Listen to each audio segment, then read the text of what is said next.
Nagsimula na ang formal na pag-usad ng hustisya para sa itinuturing na pinakamalaking kaso ng pananagutan sa bayan ngayong taon.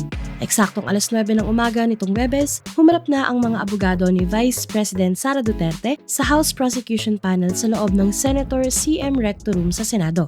Ito ang pre-trial conference, ang napakahalagang hakbang kung saan inilatag ang buong direksyon, mga schedule at patakaran para sa formal na trial sa darating na July 6. Dito hihimayin kung paano pananagutin ang Vice Presidente sa mga mabibigat na akusasyon ng bayan.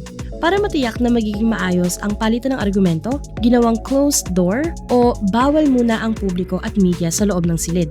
Isang matatag na desisyon ng pinirmahan ni Acting Senate President Sherwin Gatchalian upang masigurong masusuri ng husto ang bawat dokumentong isinumite laban sa OVP at DepEd. Kung titingnan natin ang mga isinumiteng dokumento bago ang pulong, malinaw na pursigido ang House Prosecution Panel na patunayan ang mga irregularities. Sa pamumuno ni Secretary General Cheloy Garafil, naghain ng prosecution ng 57-page pre-trial brief kung saan nakahanda silang magpresenta ng mahigit 30 matitibay na saksi laban kay Duterte. Sa kabilang banda, tila idinaan naman sa kapal ng papel ng kampo ng Vice Presidente ang kanilang depensa sa pamamagitan ng 70-page brief. Ayon sa kanilang listahan na hawak ni Defense Lead Counsel Attorney Michael Poa, may mahigit 40 tao silang balak ipatawag.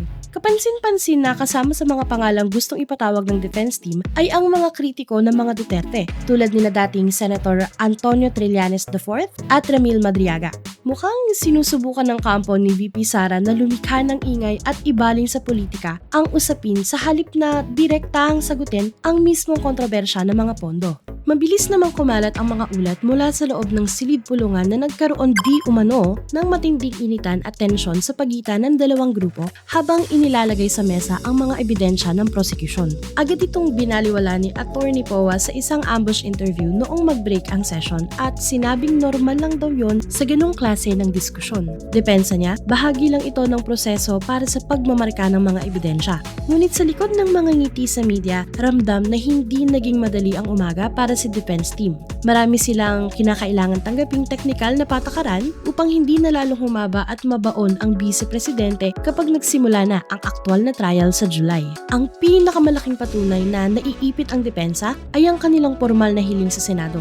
Ibinunyag sa pre-trial brief ng kampo ni Duterte na pilit nilang ipinababasura at ayaw nilang ipasama sa paglilitis ang mga ebidensyang nakuha ng House Committee on Justice noong nakaraang investigasyon. Katwiran ng mga abogado ni VP Sara, ang mga nakalap na bagong dokumentong ito ay hindi raw kasama sa orihinal na reklamo ni Saballa at Cabrera, kaya hindi raw dapat isama. Isang hakbang na ayon sa mga kritiko ay malinaw na pag-iwas na mailabas ang mas malalim pang detalye ukol sa paggastos ng pera ng bayan.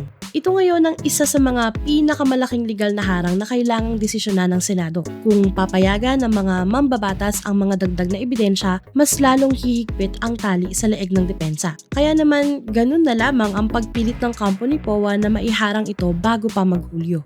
Upang masigurong walang puwang ang anumang palusot, gumawa na ng matatag na hakbang ang mayorya sa Senado. Kinumpirma ni Senator Ping Lacson na nagkasundo ang mga mambabatas na hirangin si Senator Francis Cheese Escudero bilang opisyal na presiding officer na hahawak ng martilyo sa July 6. Ang pagpili kay Escudero ay base sa kanyang malawak na kaalaman sa batas at subok na kredibilidad sa mga nakaraang impeachment sa bansa. Ang kanyang pag-upo ay nagbibigay ng katiyakan sa publiko na hihimayin ang kaso base sa katotohanan at hindi sa drama ng kabilang kampo. Habang nagpapatuloy ang closed-door pre-trial conference na tatagal hanggang June 25, unti-unti nang nakukumpleto ang mga ebidensyang maglalatag sa tunay na pananagutan ng mga nasa mataas na posisyon. Ang pagharap na ito sa Senado ay nagpapaalala sa atin na ang tiwala ng publiko ay may kaakibat na obligasyon at hindi isang lisensya para umiwas sa mga patakaran ng batas. Kapag ang usapin ay tungkol na sa bilyong pondo ng bayan, walang sinumang opisyal ang pwedeng magtago sa likod ng mga politikal na rason o emosyon habang hindi masuri ang kanyang mga naging desisyon. Ang pag-unlad ng ating lipunan ay nagmumula sa isang sistema kung saan ang lahat, gaano man kamakapangyarihan ng pangalan, ay kailangang dumaan sa parehong timbangan ng hustisya. Ang ating pagsubaybay at paghiling ng malinis na pamamahala ang magsisigurong ang batas ay mananatiling panig sa interes ng bawat ordinaryong Pilipino.